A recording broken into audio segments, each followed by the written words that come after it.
The laughter cracked across the hall like breaking glass, sharp and merciless.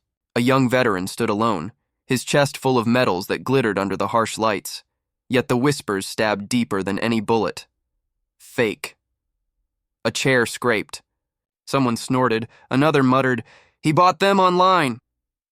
His hand rested steady against his cane, face unreadable, jaw set like stone weathered by storms. But behind those quiet eyes burned something unspoken. A furnace of battles survived, of sacrifices unseen, of truth waiting to strike like lightning that hadn't split the sky in years. Before I reveal what happened next, tell me in the comments where you're watching from.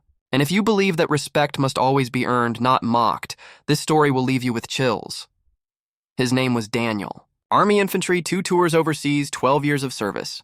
For over a decade, he carried scars no metal could show, shrapnel buried in muscle, nights haunted by brothers who never made it back. He lost a marriage to deployments, lost hearing in one ear to an IED, and lost countless friends to a war most people had forgotten. While others celebrated promotions, Daniel chose frontline duty, volunteering for missions others prayed to avoid. On the surface, he looked like just another man in a worn suit, walking with a limp, clutching medals some assumed were fake. But beneath that humble exterior was a warrior who had stood in fire, a soldier whose every step was paid for in blood and grit.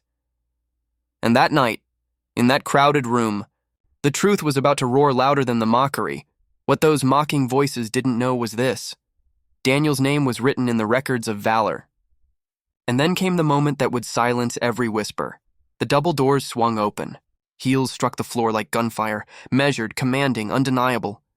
Heads turned, voices dropped. A uniform cut through the crowd, a 3-star general, a woman whose very presence bent the air with authority. She walked straight toward Daniel. Not a glance at the hecklers. Her eyes locked on him. The room froze. "Sergeant First Class Daniels," she said, her voice carrying like steel over water. "You stand at ease." Gasps rippled. Some jaws dropped. Others scrambled to hide smirks that had vanished. She turned, lifting her hand toward his medals. "Every single one of these is earned. I was there the day he pulled 3 wounded men from a burning convoy. I signed his Silver Star myself. And I'll tell you this, if any of you doubt it, you doubt me." The silence thickened. No laughter. No whispers. Just the sound of respect flooding in like a tide. Daniel's cane pressed into the floor. His shoulders squared. For the first time that night, the weight of mockery lifted. And in that crystalline moment, medals gleaming under fluorescent light, a general's words cutting through doubt, the room bowed, not with words, but with silence that meant only one thing: recognition. Daniel didn't gloat. He didn't fire back with anger.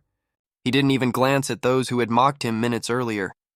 Instead, he stood tall, eyes steady, and gave a slow nod. Then he spoke, voice calm but echoing with truth.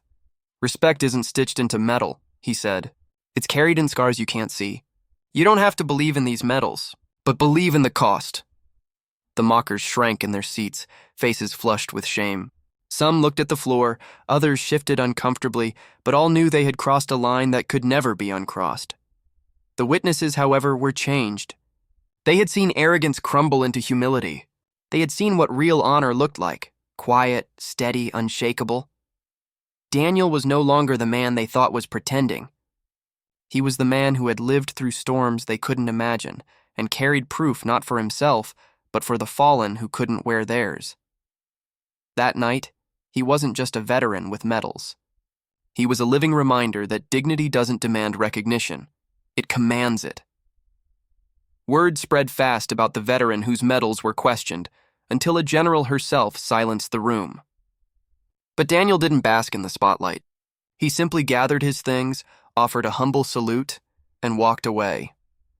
If this story moved you, smash like, share it with someone who needs a reminder about respect, and subscribe for more. Tell me in the comments, have you ever seen someone's quiet truth finally get recognized? Remember this: medals may shine, but it's the unseen sacrifices that glow forever. And sometimes silence is the loudest salute of all.